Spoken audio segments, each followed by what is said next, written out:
Muy bien. Y acá están sus ramas. Veamos. La arteria axilar se le divide en tres porciones. ¿Por qué? Porque delante de la arteria axilar está el músculo pectoral menor. Delante de la arteria axilar está el músculo pectoral menor. Entonces, la presencia del músculo pectoral menor aquí adelante hace que convencionalmente la dividamos en tres porciones. Primera porción, segunda porción, tercera porción. De la primera porción solamente sale esta arteria, la arteria torácica superior. Esta nace solamente de la primera porción. Torácica superior. ¿Por qué se llama así? Porque se pega al tórax, pues. Se pega al tórax, irriga los dos primeros espacios intercostales. ¿Ven? De la segunda porción nacen estas dos arterias. La arteria tóracoacromial, aquí está, tóracoacromial, también le llaman acromiotorácica, por si acaso, acromiotorácica es lo mismo, y la arteria torácica lateral, que también le llaman mamaria externa, mamaria externa. La tóracoacromial o acromiotorácica es un tronquito, en realidad es un tronquito que va a dar 4 ramas. Ven ustedes, da 4 ramas. Acá están descritas la arteria acromial, la arteria deltoidea, la arteria pectoral para los músculos pectorales, la arteria clavicular. La mamaria externa o torácica lateral irriga los espacios intercostales del tercero al sexto. Por eso se le llama torácica lateral. Y se le llama también mamaria externa porque irriga el 30% de la glándula mamaria. El 30% lateral, el 30% externo de la glándula mamaria. ¿Es la principal arteria de la glándula mamaria? Falso. No, no es la principal. Porque estoy diciendo que irriga solamente el 30%. Para tu libro. ¿Cuál es la principal arteria de la glándula mamaria? Será otra, que es la arteria mamaria interna o torácica interna, que irriga el 60%. Esa es la principal. Pero esta es la secundaria, la mamaria externa. ¿Correcto? Esos detalles hay que matar varios pájaros de un solo tiro. Muy bien. Y de la tercera porción, de la axilar, nacen estas arterias.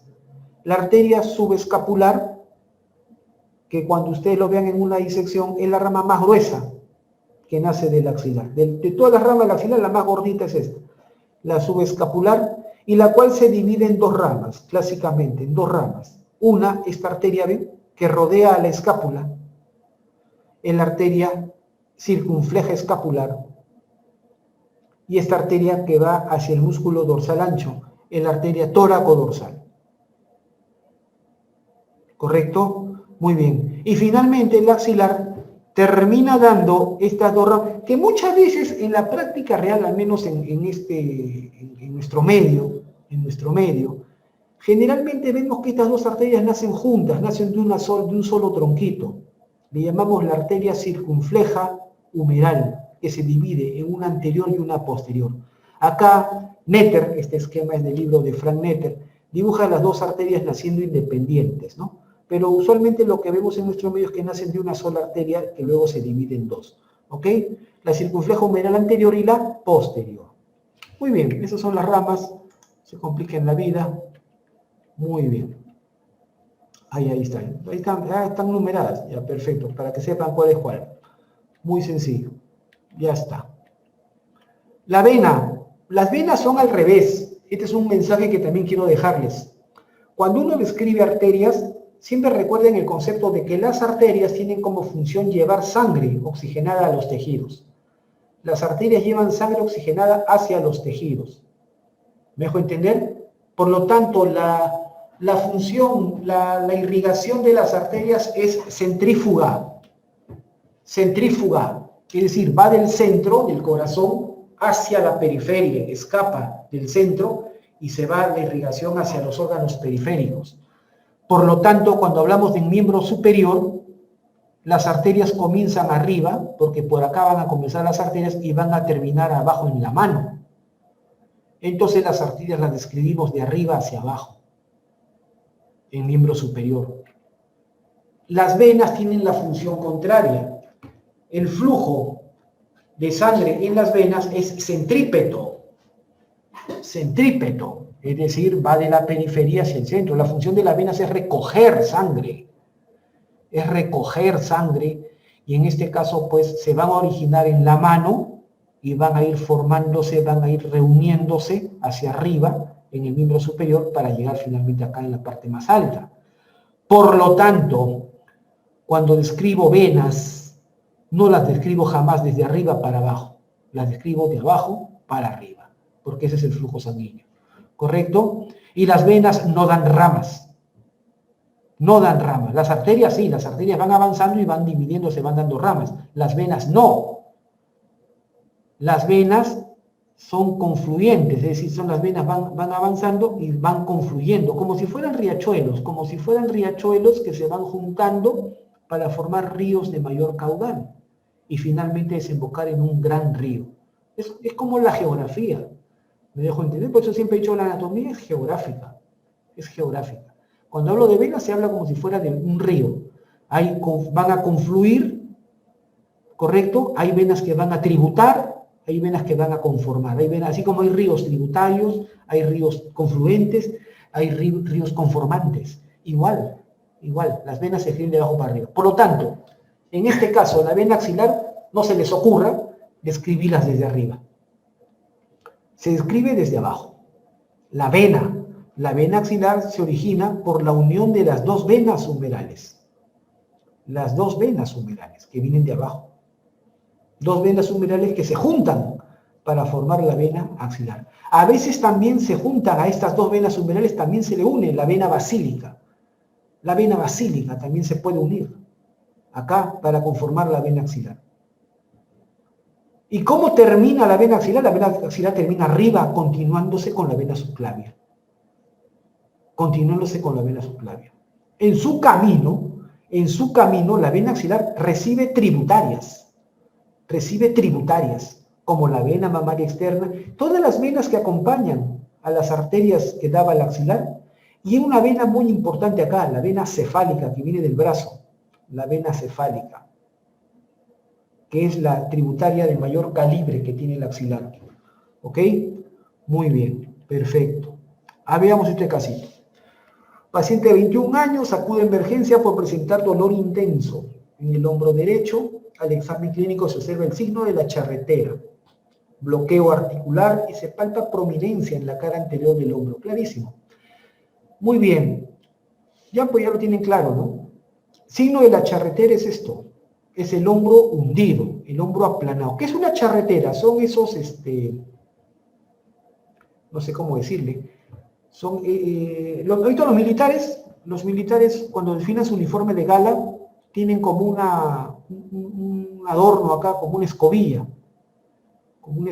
acá en el hombro, que hace el hombro que sea recto. Esa es una charretera, ¿correcto? Entonces, igual acá, el hombro hundido, ese es el hombro signo de la charretera, como si fuera un hombro recto, como un uniforme militar. Bien. Se palpa prominencia en la cara anterior. Esto es el húmero, pues, que se ha salido de su sitio. Esta es la luxación anterior de hombro, ¿no? Que se confirma con radiología. Muy bien. Perfecto. Ya, pues, entonces, ¿qué cosa hay que resolver acá? Si ya está todo resuelto. Acá, bueno, simplemente agregar que en la luxación anterior de hombro también se lesiona el nervio axilar o circunflejo. El nervio axilar o circunflejo se lesiona en la luxación anterior de hombro y se lesiona también en la fractura de cuello quirúrgico. Muy bien. Ya, perfecto. Pasamos a otro punto. Las articulaciones, llamadas también junturas. Muy bien. Las articulaciones es el punto, pues, el punto de interacción entre dos o más huesos, ¿no? Muy bien. ¿Cómo se clasifican las articulaciones? Bien, existen tres grandes tipos de articulación. ¿Ok? Las articulaciones se pueden clasificar en función de su estructura, es es decir, de los elementos que unen los huesos, o se pueden clasificar también en función de su grado de movimiento, movilidad. Desde el punto de vista estructural, las articulaciones se clasifican en sinovial, cartilaginosa, fibrosa. ¿Correcto? Articulaciones sinoviales son aquellas en las que entre los dos huesos hay un espacio. Es decir, los huesos no están en contacto. Los huesos no están en contacto, hay un espacio. Hay un espacio que está lleno por un líquido, el líquido sinovial. Y además, este espacio está rodeado, está cerrado por una cápsula, la cápsula articular. Eso es lo que nunca debe faltar. Debe haber un espacio con líquido sinovial y cerrado por una cápsula articular. Eso es, tú ves esos elementos, sin duda alguna tú dices, esta es una articulación sinovial.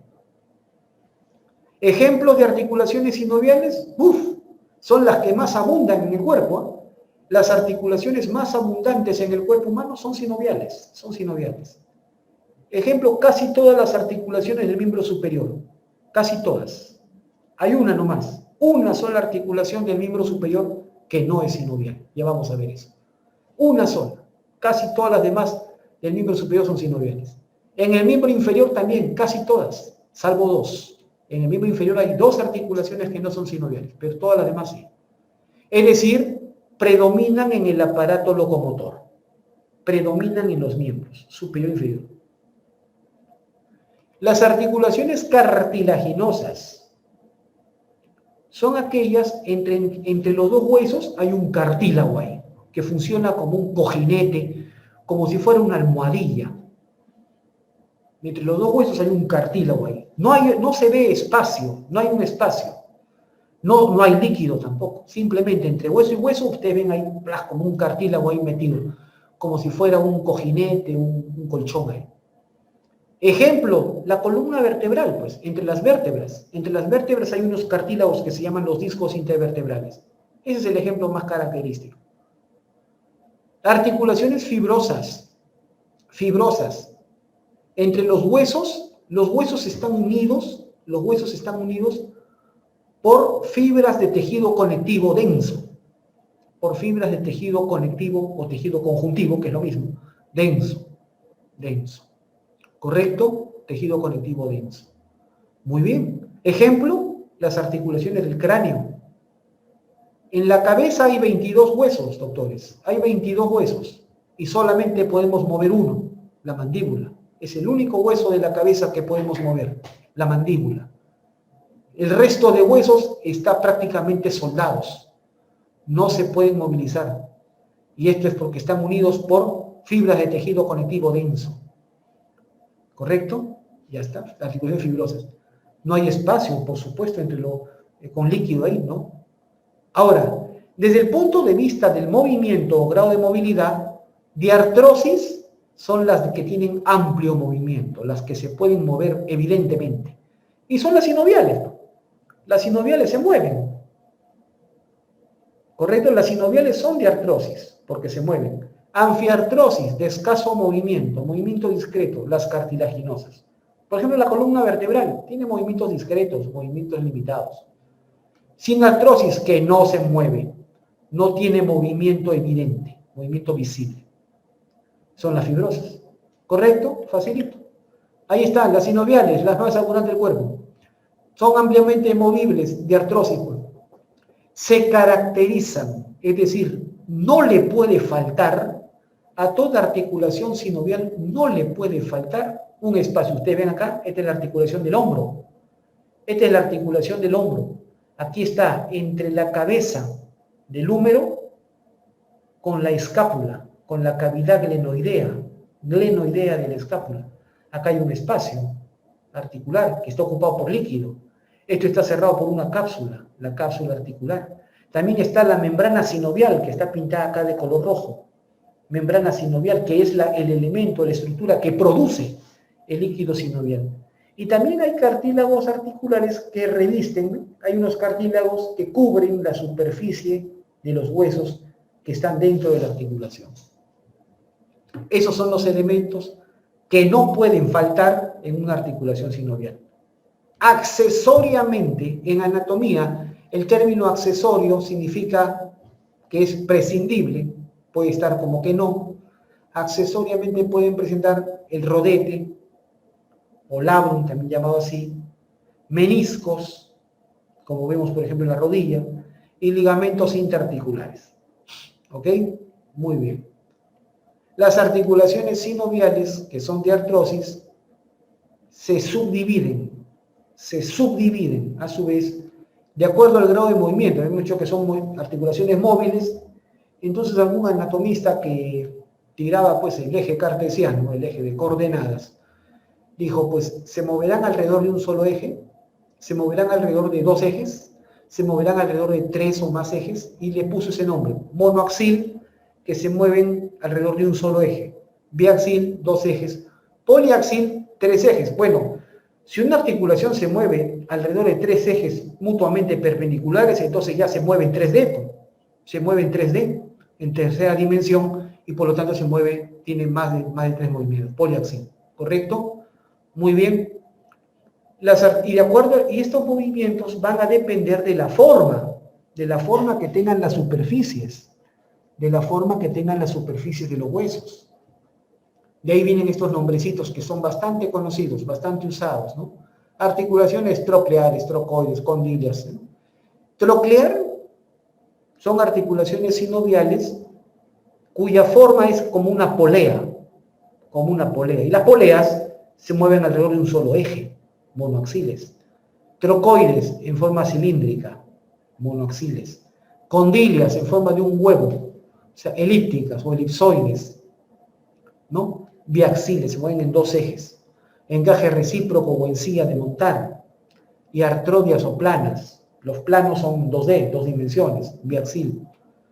En artrosis, la única articulación que se mueve en tres ejes o más son las que tienen forma esférica, y esas se llaman enartrosis, ¿correcto? Enartrosis. Muy bien, fácil, ahí está. Esos son polea, ese es troclear. Troclear, ese es trocoide o cilíndrica, ¿correcto? Esa es condilia o elíptica, ¿correcto? Este es sencilla de montar, ¿no? O encaje recíproco, así es. Esta es plana o artrodia, y esta es la esférica o enartrosis, ¿correcto? Muy bien, entonces ya saben cómo es de acuerdo a la forma.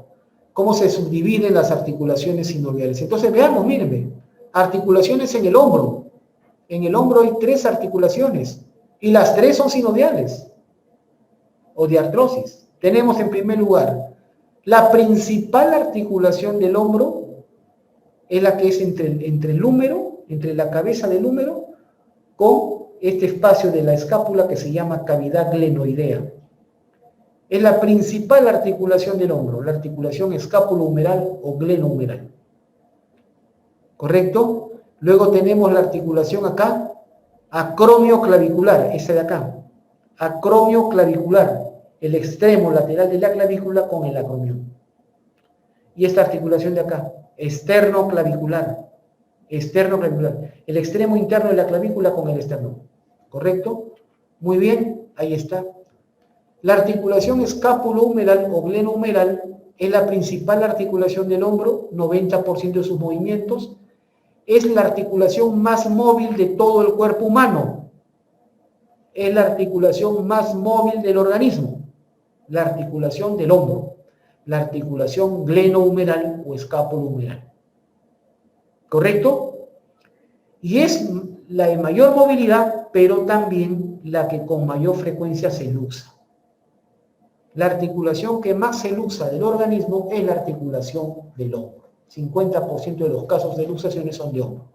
¿Correcto? Es una articulación sinovial o de artrosis, por supuesto, de subtipo poliaxil enartrosis. Significa que el hombro lo podemos mover en los tres ejes de coordenadas. El brazo lo podemos llevar hacia adelante, hacia atrás, flexión, extensión. Lo podemos llevar hacia afuera, hacia adentro, abducción, aducción. Y lo podemos hacer girar hacia afuera y hacia adentro, rotación externa, rotación interna. Y además podemos combinar esos movimientos y hacer un movimiento que se llama el movimiento de circunducción o movimiento en cono. Muy bien, ahí está. A nivel intracapsular, es decir, dentro de la cápsula, el hombro, la articulación glenumeral, tiene el famoso rodete. Acá está. Ustedes ven la diferencia de tamaño. A ver, ¿qué dice acá? Se puede decir que posee movimientos. Por supuesto, tiene movimientos en los tres ejes, en las tres dimensiones. Sí, por supuesto. Es polidimensional, es una enartrosis, poliaxial. Correcto. Dice acá, posee un rodete. ¿Para qué sirve un rodete? Miren, surge la pregunta, ¿por qué esta articulación es tan móvil? Les he dicho que esta es la articulación más móvil del organismo y a su vez también la que más se luxa. ¿A qué se debe eso? Esto se debe a un concepto que nosotros usamos, que decimos es una articulación incongruente. Es la articulación más incongruente del organismo. Es un término que pocos conocen realmente. Solamente acá en Villamella. No mentira, es un cherry nada más. Pero miren, el término incongruencia significa que hay una gran diferencia de tamaño entre una superficie ósea con la otra. Nótese que la cavidad glenoidea máximo será 1/3 del tamaño de toda la cabeza del húmero. Esa gran diferencia de tamaño permite, pues, que esta articulación sea de gran movimiento, se pueda mover con gran facilidad. Porque si la cavidad glenoidea fuera muy grande y prácticamente rodeara a la cabeza del húmero, entonces le limita los movimientos. Las articulaciones congruentes son poco móviles. En cambio, las incongruentes, como esta, tienen gran movimiento. La incongruencia está dada por la gran diferencia de tamaño que hay entre las dos superficies óseas. Esa incongruencia precisamente le da gran capacidad de movimiento, pero también le da el riesgo de que esto se pueda luxar con facilidad. Para ello, la naturaleza ha dispuesto de una estructura que es esto de acá, el rodete o labrum. A ver, déjenme ver, acá está. El rodete o labrum es un fibrocartílago.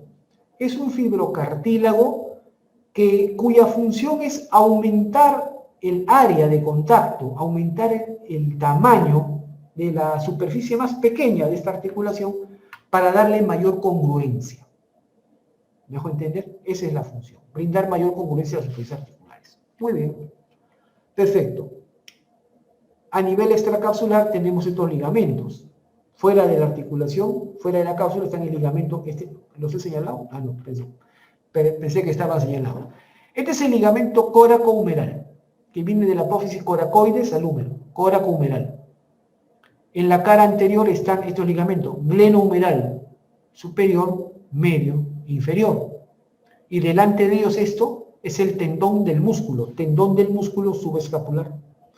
Estos refuerzan a la articulación por fuera. Y por detrás están los tendones de estos tres músculos, supraespinoso, infraespinoso y redondo menor, que son músculos del manguito de los rotadores. El manguito de los rotadores está conformado por la acción conjunta de estos músculos. Los tres primeros están en la cara posterior, están atrás. Los tres primeros están atrás. Es el supraespinoso, el infraespinoso y el redondo menor. Y el subescapular está delante. Esta es una vista anterior. Este es el subescapular. Este es el subescapular, que es el único que está delante. Se inserta en el troquín y es rotador interno, rotador medial. ¿Correcto? Los tres primeros, supraespinoso, acá está, supraespinoso, infraespinoso, redondo menor, se insertan en el troquíter y son rotadores externos. ¿Cuál es la función principal del manguito de los rotadores? Es brindar estabilidad a la articulación glenohumeral. Aproxima la cabeza del húmero a la cavidad glenoidea de la escápula. Muy bien, veamos el siguiente casito clínico. Paciente varón de 16 años que mientras practicaba deporte cae sobre el hombro. Acude a emergencia por presentar dolor intenso en dicho hombro derecho. Cae sobre el hombro y tiene dolor ahí. Se observa el signo de la tecla de piano, ¿no? Se solicita radiografía, la cual revela luxación acromioclavicular. Acá se ha luxado la otra articulación, ya no la glenohumeral, sino esta de acá. El extremo lateral de la clavícula se ha salido de su articulación con el acromión. Luxación acromioclavicular. Veamos acá, esta articulación. Ya acabamos la glenohumeral, acá está el acromioclavicular. Es una sinovial de artrosis de subtipo artrodia, superficie plana, biaxial. Solo tiene movimientos de deslizamiento nada más. Está reforzada por los ligamentos acromioclaviculares, superior e inferior. Y de forma indirecta, acá vemos también dos ligamentos. Los ligamentos coracoclaviculares. El anterolateral es el trapezoide, ligamento trapezoide, y este posteromedial es el ligamento conoide, o ligamento coracoclavicular posteromedial. Se les llama coracoclaviculares porque unen la apófisis coracoides de la escápula con la clavícula. Mantienen a la clavícula en su posición. Son ligamentos que refuerzan, mantienen la estabilidad de esta articulación acromioclavicular. Muy bien, paciente mujer, 56 años, que tras un suceso de tránsito sufre caída y golpe en el brazo izquierdo, causando deformidad del mismo. O sea, trauma fuerte sobre el brazo y se observa que el brazo se deforma. Al examen clínico se evidencia deformidad del brazo, así como incapacidad para extender la mano izquierda y los dedos. Se solicita radiografía y ya pues ese esquema pues es escandaloso, ¿no? Hasta el vigilante de la clínica dice, esta es una fractura de tercio medio de diáfisis humeral, ¿correcto? Muy bien, la cual revela fractura pues de la diáfisis del húmero, ¿no? ¿Se entiende? Evidentemente. Entonces, hay fractura de esto. En este caso, ¿cuál sería el principal nervio afectado? El principal nervio afectado acá sería el nervio radial, exacto, el nervio radial, que es el que viaja pegado a la cara posterior de la diáfisis del húmero, por un canal que se llama el canal de torsión. Entonces, hablemos del húmero. Un hueso largo que tiene una epífisis, un extremo superior, una epífisis o extremo inferior y una diáfisis. La epífisis superior se articula con la cavidad glenoidea de la escápula. La diáfisis es el cuerpo del hueso y la epífisis inferior se va a articular con el radio y con el cúbito. Va a formar estas dos articulaciones, húmero radial y húmero cubital. Muy bien, la epífisis superior, proximal, acá vamos a ver la cabeza del húmero, que es la que se articula con la escápula, formando la articulación glenohumeral. El cuello anatómico, que es este surco que vemos debajo de la cabeza. Las dos tuberosidades, la mayor que es el troquíter, la menor que es el troquín. Debajo de las tuberosidades está el cuello quirúrgico, que es rodeado por el nervio axilar o circunflejo, por la parte posterior, por detrás lo rodea. Entre las dos tuberosidades vemos este surco, el surco de la corredera bicipital. Por acá discurre el tendón de la porción larga del bíceps. Por eso se llama corredera bicipital. La diáfisis, ¿correcto? Acá vamos a ver en el tercio medio, en la cara anteroexterna, vamos a ver la V, la V deltoidea o la tuberosidad deltoidea, acá se insertar el deltoides. Eso es en la cara anteroexterna. Y en la cara posterior, no tengo una imagen de atrás, ahorita vamos a ver. En la cara posterior de la diáfisis está el canal de torsión.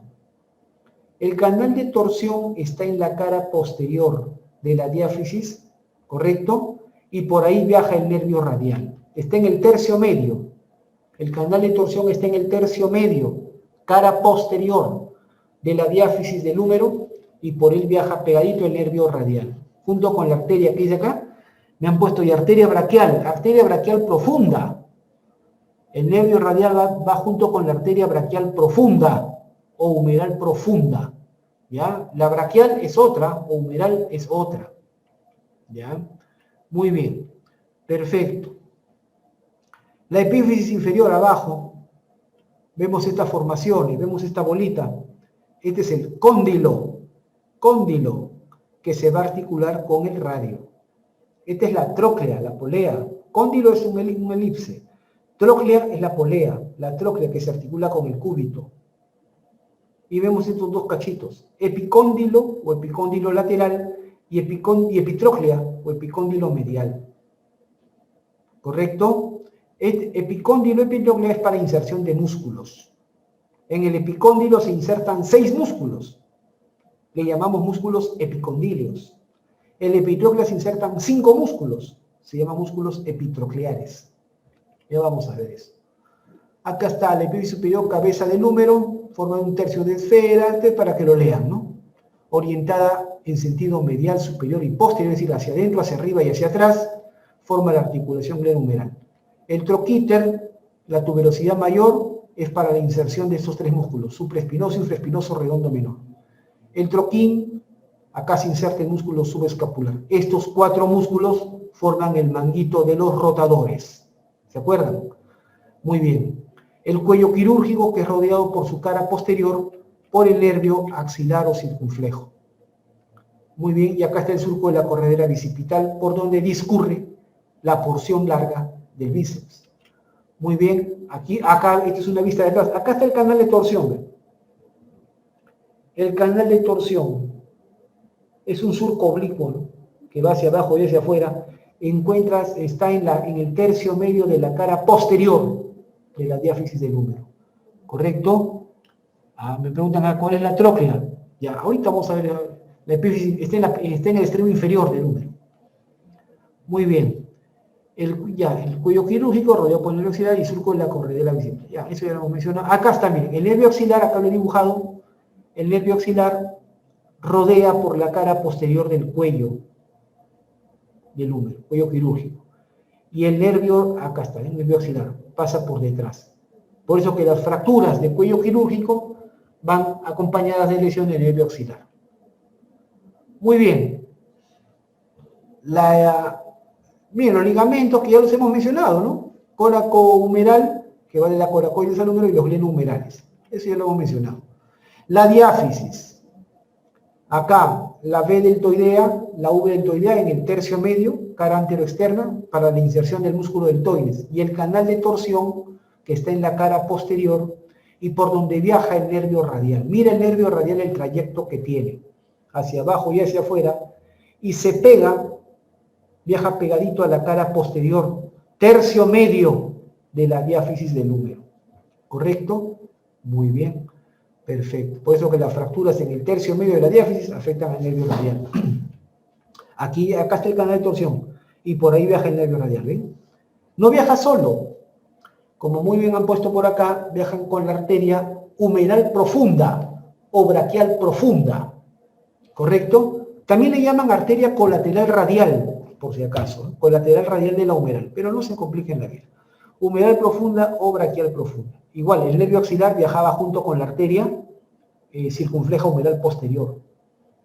Muy bien, perfecto.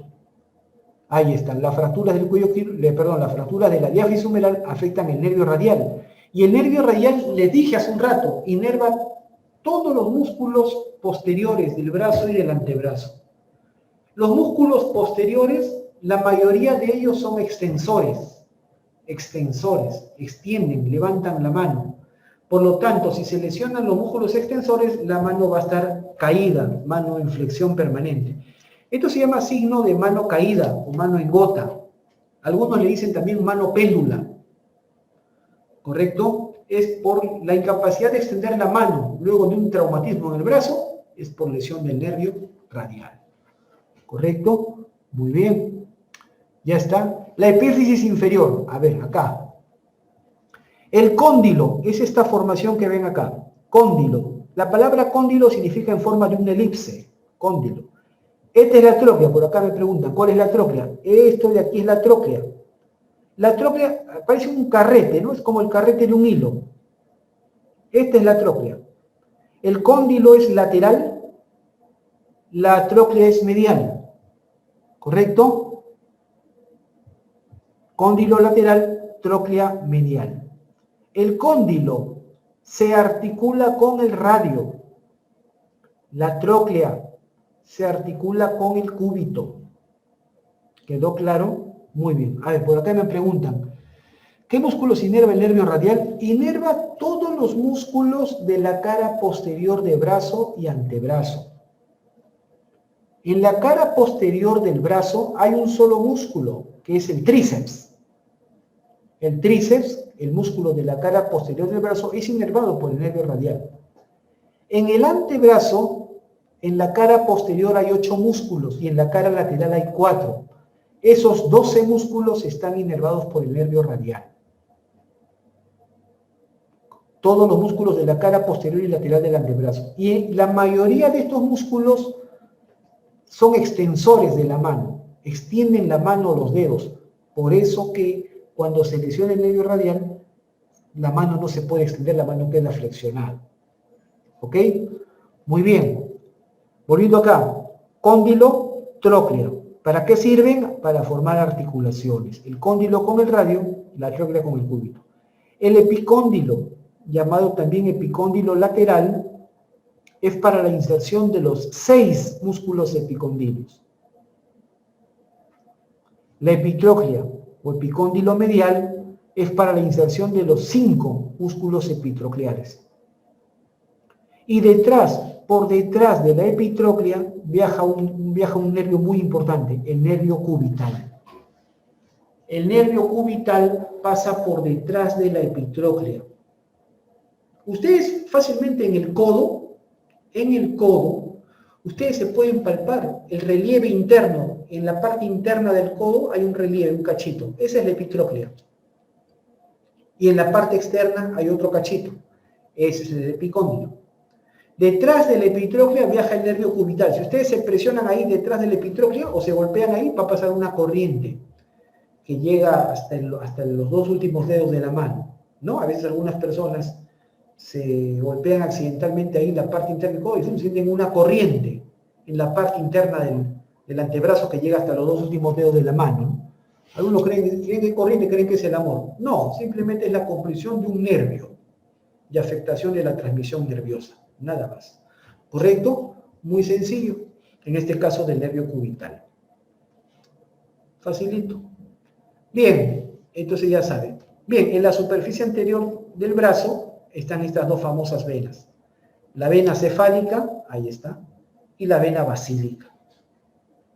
La vena cefálica discurre por el borde lateral del músculo bíceps. Acá está el bíceps. Este relieve lo forma el músculo bíceps. Creo que todos saben, ¿no? Que en la cara anterior del brazo, el músculo que hace relieve es el bíceps, ¿no? ¿Correcto? Entonces, por el borde lateral del bíceps discurre la vena cefálica, que es superficial en todo el brazo, pero que luego en el hombro atraviesa la aponeurosis o la fascia y viaja por este surco. Miren este surco, este canal. Ese es el famoso canal deltopectoral entre el deltoides y el pectoral mayor. Por ahí viaja la vena cefálica para finalmente profundizarse más y drenar, desembocar en la vena axilar. Muy bien, la vena basílica. La vena basílica suele ser más gruesa que la cefálica. La vena basílica es más gordita. Sube por el borde medial del bíceps, pero solamente es superficial hasta el tercio medio del brazo. Solamente llega hasta el tercio medio del brazo. De ahí se profundiza y sube por detrás del bíceps. Y va a desembocar en la vena axilar. ¿Ok? Muy bien, ya está. Ahí está. Lo que he escrito está acá. ¿Correcto? Todo lo que he mencionado está acá. Perfecto, ustedes lo revisan. Los músculos. En el brazo son 4 músculos que están formando 2 compartimientos. Compartimientos son como estuches que forman la aponeurosis. 2 compartimientos. Compartimiento anterior, 3 músculos. En la cara anterior del brazo hay 3 músculos. El bíceps braquial, que lo vemos acá, es el más superficial. El bíceps braquial. Detrás de él está el coracobraquial, que acá también lo vemos. Y también estará detrás del bíceps estará el braquial, que los maestros clásicos le dicen braquial anterior. El compartimiento posterior, en la cara posterior del brazo está el tríceps. Muy bien, ahí está el bíceps braquial. ¿Por qué se llama bíceps? Porque tiene 2 porciones. Porción larga, que es esta lateral, la porción larga es lateral, la porción corta es medial. ¿correcto? La porción corta es medial. Muy bien, y las dos porciones se van a unir abajo en un solo músculo. La porción larga se va a insertar en la escápula. ¿Dónde? En un proceso, en un tubérculo que se llama el tubérculo supraglenoideo, que está encima de la cavidad glenoidea. Y la porción corta se va a insertar en la apófisis coracoides, es decir, las dos porciones, larga y corta, se insertan en la escápula. Abajo, el bíceps se une en uno solo y se va a insertar en el radio, en la tuberosidad bicipital del radio. Eso quiere decir entonces que el bíceps va desde la escápula hasta el radio. El bíceps es el único músculo del miembro superior que no se inserta en el húmero. Es el único músculo del brazo que no se inserta en el húmero. ¿Correcto?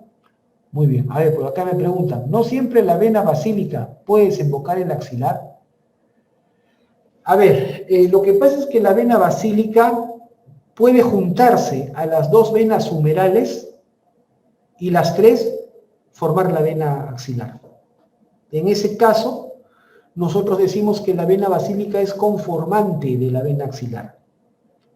Cuando la vena basílica se une con las dos humerales para formar la vena axilar. En la mayoría de los casos, lo que nosotros vemos es que la vena axilar se forma solamente por las dos venas humerales.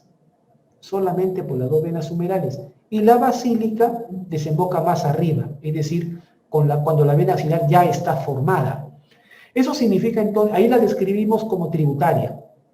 En ese caso decimos que la vena basílica es una tributaria del axilar. No la conforma, no ayuda a la formación, pero desemboca en la vena axilar ya formada. ¿Me entienden? Pero siempre, de manera directa o indirecta, la sangre va a llegar a la vena axilar. Ok, muy bien. Entonces, bien, acá están los músculos, ¿correcto? Y atrás está el tríceps, ¿no? Muy bien. Ahí está el bíceps, porción larga, porción corta. Acá se ha retirado, acá están los músculos. Este es el coracobraquial y este es el braquial. Y de una vez, miren, ve, cuando uno saca el bíceps, cuando uno retira el bíceps, detrás de él aparecen estos dos músculos, el coracobraquial y el braquial, y aparece este nervio, el nervio músculo cutáneo. Este es el nervio músculo cutáneo, ¿se acuerdan que les conté? Que es motor en el brazo, sensitivo en el antebrazo. Este es motor en el brazo porque inerva a estos tres músculos. Pues. Estos tres músculos de acá, bíceps, coracobraquial y braquial, están inervados por el nervio músculo cutáneo. Este nervio perfora. Clásicamente, todo el mundo describe esto. El nervio músculo cutáneo perfora al músculo coracobraquial. No, todo el mundo lo mencionan como si fuera lo único, el único músculo perforado. Existen 8 músculos perforados en el miembro superior. Les dejo la tarea que busquen. No todos perforados por nervios, claro. Hay algunos que están perforados por tendones. Pero son 8 músculos perforados en el miembro superior. Les dejo la tarea para ustedes y para sus profesores. ¿Correcto? Muy bien. Ya está. La perforación, ¿cómo se llama? Algunos le llaman no la perforación, sino al músculo coracobraquial, le llaman el músculo perforado de Casserius. Tienen ese nombre, Casserius. C-A-S-S, Casserius, así como suena, ¿no? ¿Correcto? Pero son epónimos irrelevantes porque le ponen demasiada importancia a un músculo perforado cuando son 8 músculos perforados en el miembro superior. ¿Correcto? Muy bien. Entonces ya saben. Entonces ya está. Por detrás está el tríceps. El tríceps tiene 3 porciones. ¿Cuáles son las 3 porciones del tríceps? Porción larga. Aquí está. Que se va a insertar en el tubérculo infraglenoideo de la escápula. Y los dos vastos, el vasto lateral y el vasto medial que no se ve acá. Los vastos se insertan en el húmero, en los bordes del canal de torsión. En el borde superior se inserta el vasto lateral, en el borde inferior el vasto medial. Y lo que he dicho está en este cuadro que he resumido. La inserción proximal, distal de cada músculo, que lo revisen, la función de cada músculo. El bíceps destaca por ser flexor del codo, hace flexión del codo y es supinador. Esas son sus dos principales funciones. Flexiona y supina. Flexiona y supina el codo o el antebrazo. ¿No? Decir codo o el antebrazo es lo mismo. Y también hace flexión del hombro porque las dos porciones del bíceps llegan hasta la escápula. Muy bien. El coracobraquial. El coracobraquial, como su nombre lo dice, va de la coracoides, que está en la escápula, al húmero. Al húmero. Por lo tanto, su única función es movilizar el hombro o el brazo. Es lo que yo coloquialmente, al coracobraquial yo le llamo el músculo de la cachetada. ¿Correcto? Porque hace flexión del brazo y aducción, es decir, llevas el brazo hacia adelante y hacia adentro. Como quien tira pues un lapo, ¿no? Una cachetada. Flexión de hombro o de brazo, ¿no? Y aducción. El braquial es puramente flexor y el tríceps que está atrás es extensor del codo. Los tres primeros están inervados por el nervio músculo cutáneo, el último, el tríceps, pues el radial. Perfecto, ahí está. Nervios que recorren el brazo, el nervio músculo cutáneo, acá está, que viaja de manera diagonal hacia abajo y hacia afuera, luego de perforar al músculo de Casserius o músculo coracobraquial, lo perfora y recorre diagonalmente hacia abajo y hacia afuera, por detrás del bíceps, pero por delante del coracobraquial y el braquial. Y termina dando una rama sensitiva que va a llegar al antebrazo, porque yo les dije que este nervio es motor en el brazo y sensitivo en el antebrazo. ¿Correcto? Muy bien. El nervio mediano, ahí está el nervio. El nervio mediano es este. El nervio mediano no inerva a nadie en el brazo, pero es el nervio que acompaña a la arteria humeral o braquial. Es el que forma el VAN. Hay un término que deben conocer, VAN. Son las siglas de vena, arteria, nervio. Es cuando uno quiere describir el paquete vásculo nervioso. Un paquetito formado por nervio y vasos, paquete vásculo nervioso. Nosotros aquí en Sudamérica usamos bastante el término VAN. Lo van a escuchar también de los maestros chilenos, los maestros argentinos, también lo mencionan así, VAN.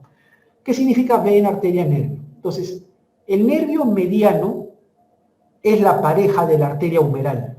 Junto con ella, y por supuesto las dos venas humerales que no están dibujadas acá, forman el van humeral o van del brazo. ¿Correcto? El van humeral está formado por la arteria humeral o braquial, las dos venas humerales o braquiales y el nervio mediano. El nervio que las acompaña es el nervio mediano. Y acá el bíceps lo han desplazado. Normalmente este van está detrás de la porción corta del bíceps. Muy bien, ese es el nervio mediano. El nervio cubital es más posterior. El nervio cubital, ¿correcto? El nervio cubital está en la cara posteromedial del brazo, ¿correcto? Y va a pasar por detrás de la epitróclea. Ahí hay un canal, el canal epitrócleo craneal. Ahora vamos a ver eso. Ese es el nervio sensitivo, braquial cutáneo medial. Braquial cutáneo medial, el antebraquial cutáneo medial, que va a llegar hasta el antebrazo, son sensitivos, y el nervio radial, que está por la cara posterior, viajando por el canal de torsión, ¿se acuerdan? Por el canal de torsión. Para encontrar el nervio radial, en la práctica, lo que uno tiene que hacer es separar a los dos vastos del tríceps. Eso es lo que tiene que hacer para encontrar el nervio radial. Ahí está. ¿Correcto? Muy bien. Ya hemos mencionado que las fracturas en el tercio medio de la diáfisis del húmero afectan al nervio radial y se produce la mano caída o mano en gota por incapacidad de extender los músculos que van a extender, van a dar redundancia a la mano.